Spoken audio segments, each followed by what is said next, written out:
ti, está para mí, sí. ¿Dónde? En cualquier parte de Colombia, por su tecnología y metodología, tendrás la educación que tú querías. El UPOL ya está aquí, es para ti, está para mí, sí. Te acerca la universidad para que vayas más allá. El UPOL ya está aquí, es para ti, está para mí, sí. Para que puedas progresar y así llegar más lejos.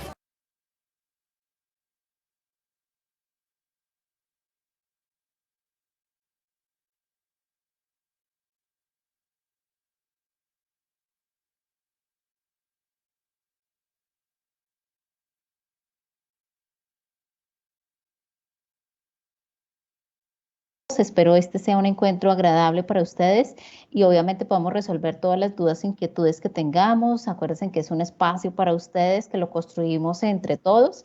Tenemos acá, estoy pendiente pues del chat para cualquier pregunta, cualquier inquietud que tengan. Quiero hacer esa separación en estos dos momentos y es la primera parte. Me gustaría un poco preguntarles cómo van con las actividades del curso. Ya entregamos el día 21, pues esa primera parte del curso, la cual hemos venido hablando un poco. Me gustaría saber si de pronto hay alguna duda, alguna inquietud con alguna de las actividades, si los foros que tienen en el curso les han ido funcionando perfectamente. Hasta el momento lo que he revisado es que estamos sin ninguna anomalía, pero pues siempre es importante escucharlos porque hay algunas personas que quizás se les ha dificultado de pronto el ingreso, la relación con la plataforma, que puedan, digamos, las actividades. Hay algunas actividades que piden de pronto realizarlas en ciertas herramientas tecnológicas que quizás no hemos estado familiarizados, pero que podemos ir familiarizándonos, o que también de pronto consideran que esa es la única herramienta. No, es la herramienta en la que ustedes se sientan más cómodos elaborar sus actividades. Lo importante es el valioso contenido que podemos abordar y que obviamente eso nos facilite significativamente la comprensión de dichas actividades. Eso es lo que nos interesa y eso hace parte de este curso. Bueno, hay algunas personas que nos están diciendo en el chat que no se escucha. No sé, las personas de Dupol me podrían ayudar un poco porque pues me están diciendo que no se escucha. No sé, ¿hay algún problema con la recepción del sonido? Por favor. Sí, pero pues no sé, los estudiantes están mencionando que no se escuchan. No sé si de pronto ya ellos me confirman si se está escuchando, muchachos. Aquí ya las personas de Dupol me están mencionando que sí se está recepcionando el sonido. Voy a escribirles acá en el chat. Ay, perfecto, sí. Ya Mariela amablemente nos confirma que sí se está escuchando. Bueno, esperemos que pronto los otros compañeros se les recepcione, se les mejore el sonido y que obviamente podamos ser partícipes de este encuentro. Gracias, de verdad, muchas gracias, Estefana, y gracias por tu retroalimentación. Bueno, muchachos, la sesión pasada, también una de las preguntas que quiero hacer es que en la sesión anterior tuvimos una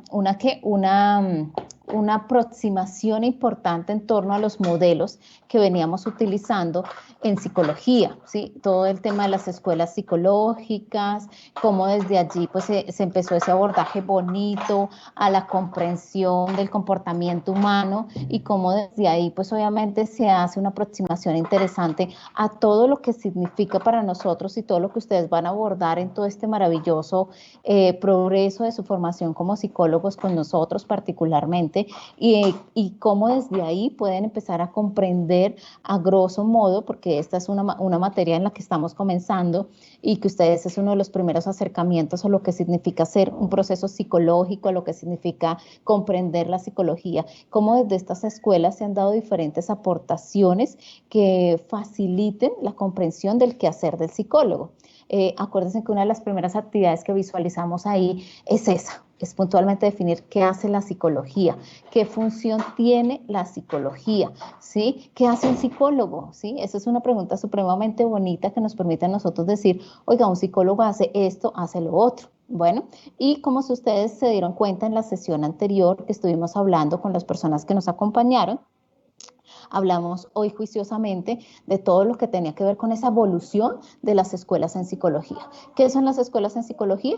Pues la comprensión del comportamiento humano desde diferentes miradas, desde diferentes aproximaciones teóricas. Entonces fue un proceso bonito y aquí, como nos lo está diciendo Mariela, claro, hoy vamos a hablar de los métodos de investigación en psicología, que son varios, que también han evolucionado muchísimo, que también, digamos, cada día la psicología como ciencia, pues ha tenido unas aportaciones preciosas y eso nos ha facilitado muchísimo adherirnos a lo que significa método científico. Y cuando hablamos de método científico, hablamos de la importancia de comprender la psicología como una ciencia, ¿sí? Como una ciencia del comportamiento.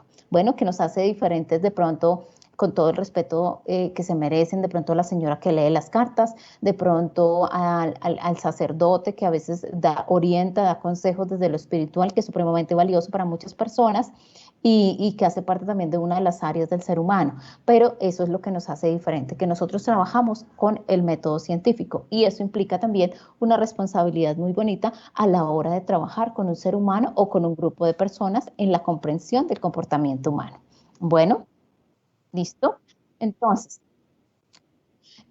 ahora vamos a empezar a hablar del método de investigación, ¿sí? Entonces, los métodos de investigación en psicología, que era pues el tema que nos correspondía hoy, como muy amablemente Mariela nos lo está mencionando en el chat, ¿listo? Entonces, desde ahí vamos a empezar a hablar de varias cositas que son importantes. A partir de esa evolución juiciosa que ha tenido, pues la psicología, desde las diferentes escuelas psicológicas, de cómo desde ellas juiciosamente estamos evolucionando en esa comprensión del ser humano, la psicología también ha presentado, digamos, algunos elementos importantes para favorecer esa comprensión. ¿Y cómo lo hacemos? Pues por medio de las investigaciones. ¿Qué significa investigar? Investigar significa que nosotros nos preocupamos por algún fenómeno, por alguna situación, por alguna problemática. Voy a dar un ejemplo muy puntual. Imaginémonos que yo estoy preocupada, estoy trabajando con niños y adolescentes que tienen dificultades de aprendizaje. Entonces voy a hacer una investigación sobre, por ejemplo, si tal protocolo de intervención en procesos atencionales favorece la atención en esta población, ¿sí? Mejora los procesos atencionales en dicha población. Bueno, entonces desde ahí podemos empezar a comprender que, oiga, la psicología se preocupa por comprender dichos fenómenos. Bueno, entonces para nosotros la investigación es un recurso supremamente valioso y del cual siempre debemos tener a la mano, debemos velar porque esa comprensión del comportamiento humano se esté validando desde la importancia de lo que significa abordar el ser humano desde los diferentes áreas de ajuste, de lo emocional, desde lo social, desde lo sexual, desde el área de pareja, desde todo lo que significa esa valoración importante. Entonces hablamos, por ejemplo, de un primer método, que es el método de investigación, como lo denomina ahí la diapositiva. No sé si la están logrando visualizar o tenemos dificultades en la proyección de la diapositiva. Les agradezco a las personas de Dupol si me pueden confirmar si se está visualizando o no la presentación. Yo aquí en el chat no veo que se esté visualizando, entonces por eso. Ay, perfecto. Entonces me están diciendo que vuelva a compartir la presentación porque pues no la están visualizando. Entonces voy a permitirme nuevamente compartir para que podamos visualizarlo todos y tener pues obviamente una aproximación más completa a lo que necesitamos. Perfecto, gracias. Listo, entonces creo que aquí ya logramos presentarlo. No se ve, sí, no se ve ya, pero ya las personas de Dupol, entonces en unos segunditos ya se les empieza a visualizar. Perfecto, sí, ya se les está empezando a visualizar, muchas gracias.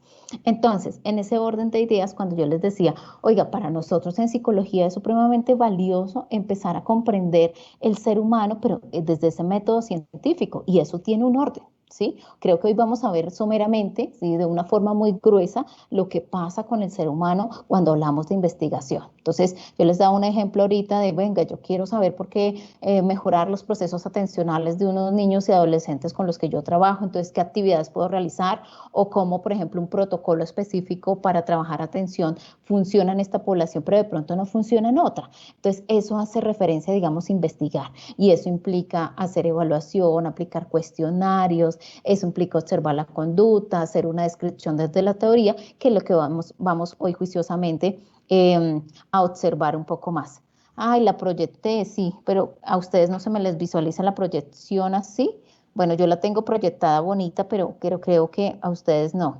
No sabría cómo solucionar, pero esperemos que en unos segundos se nos solucione. Entonces, cuando hablamos de la investigación, particularmente, por ejemplo, de la descripción, ¿sí?, de un método de investigación que se llama metodología por medio de la descripción, nosotros podríamos hablar que se habla de método de investigación basado en la observación. Uno de los primeros recursos supremamente valiosos que tenemos nosotros como psicólogos es el tema de observar, ¿sí? Para nosotros observar es algo tan, a veces uno dice, es algo tan sencillo, pero a la vez es supremamente complejo, porque a veces nosotros observamos y somos subjetivos en la observación, es decir, observamos, pero a veces juzgamos, ¿sí? Una de las cosas bonitas que uno puede aprender en esta profesión, que ustedes lo van a ir aprendiendo, es observar sin juzgar. Cosa difícil, diría yo, para nosotros como psicólogos, para nosotros como ser humanos, pero digamos que hace parte de una de las estrategias básicas con las que empezamos a trabajar, es como una herramienta básica. Entonces, en psicología y particularmente en investigación, nosotros lo que hacemos es enseñar a hacer observación, ¿sí? Como lo dice ahí, debe evitarse ser subjetivo, interpretar aquello observado en función de los pensamientos, expectativas y motivaciones, que obviamente son extremadamente amplios. Hablar de los pensamientos de una persona es complejo, hablar de las expectativas, hablar de las motivaciones es complejo. Entonces, para eso, digamos, la investigación de tipo descriptivo tiene ciertos métodos para trabajar. Entonces, se trabaja desde estudios de caso, desde la encuesta, desde la observación naturalista. Entonces, hablemos un poquito de eso. Cuando hablamos de estudio de caso, es estudios en profundidad de un sujeto con la intención de extrapolar las observaciones al resto de sujetos. Entonces, por ejemplo, en mi área, que es un área aplicada, que es el área de la psicología clínica, pues nosotros visualizamos, por ejemplo, que cierto grupo de mujeres, mujeres en edades entre los 22 y los 36 años, padecen de trastorno depresivo mayor. Entonces, digamos que coger un grupo de mujeres en ese rango de edad, con esa característica que estén con un diagnóstico de trastorno depresivo mayor y poder hacer un estudio de caso, es decir, aplicarle, por ejemplo, una terapia específica para ver si funciona o no. Eso estamos hablando de un tipo de investigación descriptivo. ¿Listo? Entonces, ese es el elemento bonito, ese es el elemento importante de lo que significa investigar. Bueno, desde un estudio de caso. Un estudio de caso comprende un tipo de investigación, un método de investigación que favorece, por ejemplo, hacer modificaciones del comportamiento. ¿Listo? Ya la encuesta también es otra estrategia. Creo que todos nosotros o nos han aplicado encuesta o hemos aplicado encuestas de diferentes cosas. O para, por ejemplo, digamos, participar en un proceso de selección. Nos han digamos, mencionado, diligencia estos documentos. Los que han tenido la posibilidad de pasar con la psicóloga, entonces la psicóloga, por ejemplo, nos aplica algunos instrumentos, algunas encuestas para medir algún fenómeno, ¿sí? A veces, por ejemplo, en las empresas cuando hacen selección de personal buscan una cosita tan importante como es, oiga, la personalidad de este sujeto es acorde a las necesidades que tiene la institución y que necesita contratar un sujeto con esas características. Eso, ¿listo? Eso puntualmente, digamos, hace referencia a que la encuesta también es un insumo valioso para hacer investigación desde la psicología, porque permite obtener una cantidad de información importante que a veces las personas no verbalizan, ¿sí? Que a veces las personas, por ejemplo, no... digamos que no tienen en cuenta o no favorece, y a veces escribiéndolo puede ser muy favorable. Y por el otro lado está la observación naturalista. Entonces, como lo dice ahí su frasecita, observar de forma natural, ¿sí? Hace referencia a eso, a esa observación de ciertas conductas. Pero a veces esa observación se complica un poquito, chicos. ¿Por qué se puede complicar un poquito esa observación? Precisamente porque hablábamos al comienzo del tema de la investigación, y es que a veces observamos juzgando. Y entonces a veces, por ejemplo, cuando hacemos observación, colocamos a un grupo de psicólogos, ¿sí? Por ejemplo, a 3 psicólogos, observar un niño durante 15 minutos y observarle cuánto tiempo se levanta el puesto, cuántas veces se levanta el puesto, cuántas veces levanta la mano, cuántas veces corre la silla del puesto, cuántas veces mueve los pies. Entonces podríamos tener un instrumento que nos permita a nosotros observar eso. Pero ¿qué pasa? Que a veces eso se vuelve subjetivo y a veces no se da ese acuerdo entre los observadores. Todos podemos estar observando el mismo fenómeno, pero a veces cuesta un poco esa observación porque a veces hay fenómenos distractores, hay dificultades, digamos, en observar verdaderamente.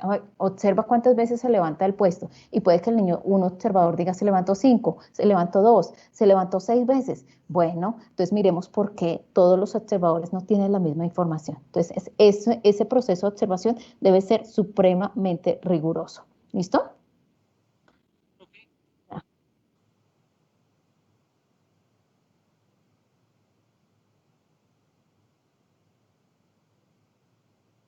Sí, mira, yo estoy en la descripción, sí, estoy en la diapositiva, sí, aquí los chicos me están diciendo y me tiene como afanada eso, que pues me están diciendo que no ha pasado la diapositiva. Mira, yo aquí las estoy pasando,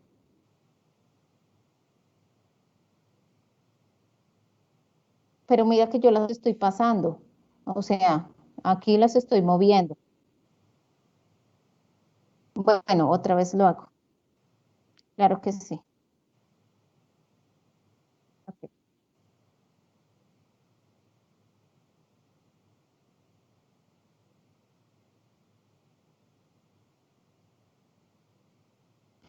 La pasé a otra para que tú me digas si de pronto ya pasa. Perfecto. Ah, listo. Chicos, muchas gracias. Tranquilos, es que dejé de compartir para que volviera a compartir la diapositiva para que ustedes no se me afectaran ahí y que tuvieran la información. Listo. Ya, perdón. Es que no sé, a veces como que pasa que uno considera que desde aquí lo está viendo, pero ya ustedes no lo están visualizando y de verdad que les agradezco mucho la retroalimentación. Listo. Ya cambió. Listo. Perfecto, entonces estaba hablando de esa parte de la descripción. Vuelvo como para resumirles un poquito la diapositiva, que era lo que les estaba verbalizando, y es que cuando hablamos de la investigación tipo descriptiva, pues existen diferentes métodos. El estudio de caso, la encuesta, la observación naturalista, que pueden favorecer un montón a la hora de hacer un análisis de algún elemento del comportamiento humano de interés. A ustedes les va a pasar que pronto en algún momento dicen, ok, para graduarnos necesitamos hacer una tesis. Entonces van a hacer uso de herramientas como estas de investigación que favorezcan significativamente. Y no solo eso, de hecho, en diferentes materias ustedes van a tener que abordar el tema de investigación. Bueno.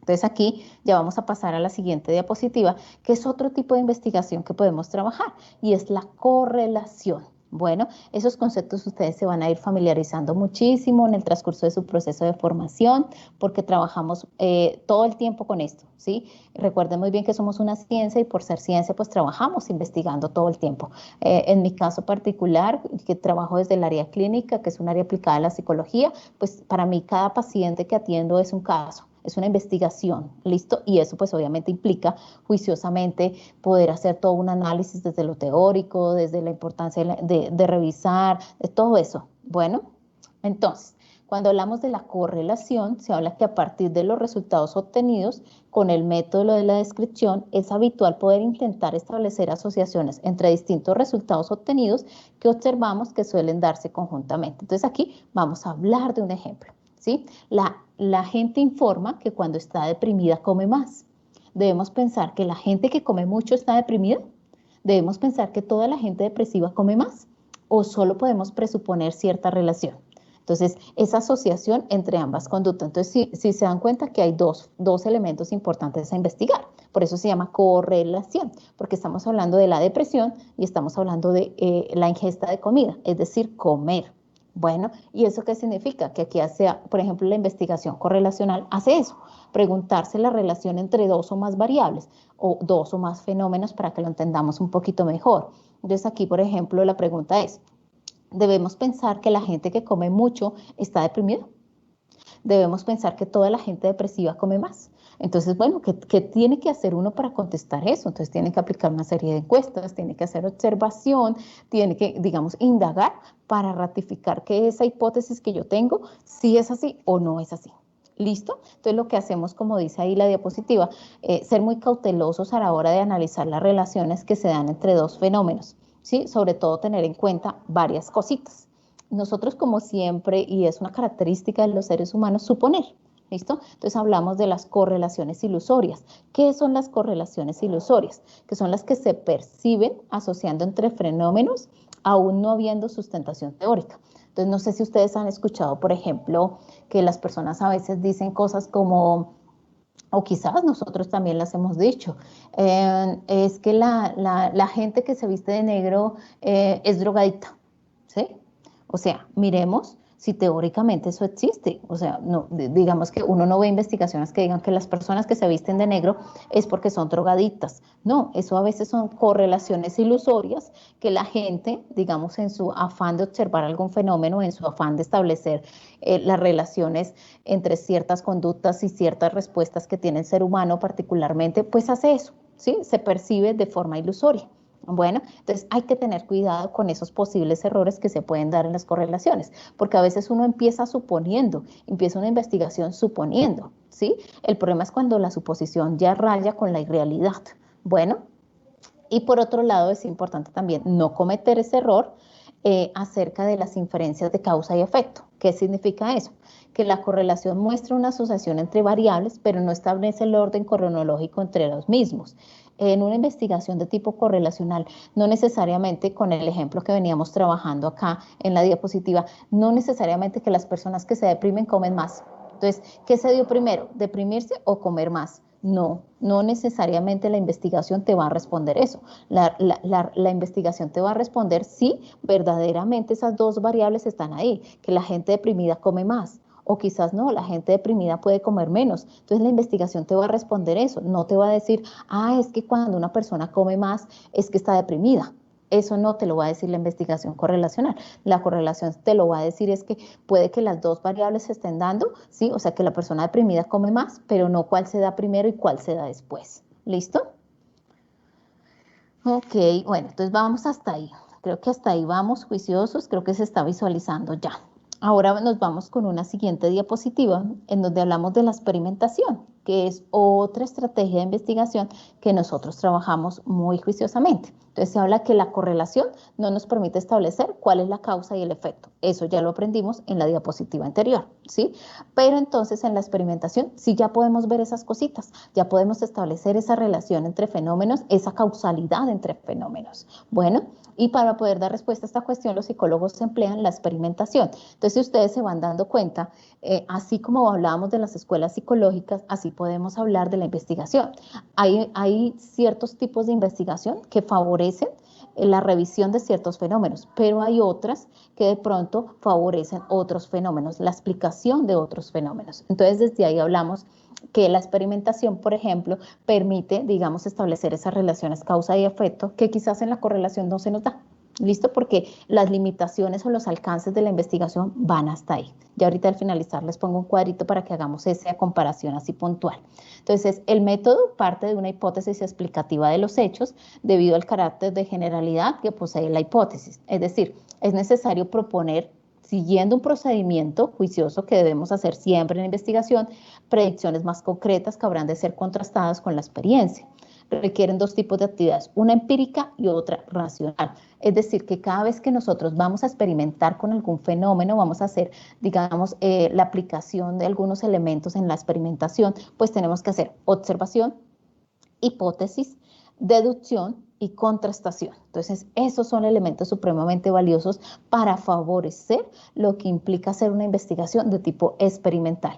Bueno, o sea, ser muy acuciosos con el paso a paso del método científico, ¿sí? Ustedes van a ver, por ejemplo, en su formación como psicólogos, y a veces creo que los invito un poco a visualizar esos videos que a veces en YouTube se publican sobre cómo se experimenta, por ejemplo, con raticas para mirar, digamos, estados de ánimo, para mirar situaciones como la obesidad, todas esas cositas que son a veces curiosas para uno en psicología y que uno de pronto todavía no conoce, pero las invito a que lo empiecen a revisar para favorecer un poco ese aprendizaje. ¿Listo? Y por el otro lado, hablamos de métodos de investigación tipo experimentación. Entonces, ¿cómo funciona? Es importante siempre, y lo venía hablando ahorita, hablar en primer lugar de formularse desde una teoría. Oiga, desde una teoría, yo he leído que, por ejemplo, el ausentismo escolar es debido al trabajo. Hay investigaciones que nos muestran eso y a mí me gustaría mirar si, por ejemplo, aquí donde yo vivo, en Bogotá puntualmente, en tal universidad, eso pasa, que los estudiantes no asisten a las clases por temas laborales. ¿Listo? Entonces, digamos que parto de una revisión teórica para poder aterrizar esa investigación a algo puntual, algo específico que es este contexto, por ejemplo. ¿Listo? En segundo lugar, formulamos una hipótesis, ¿listo?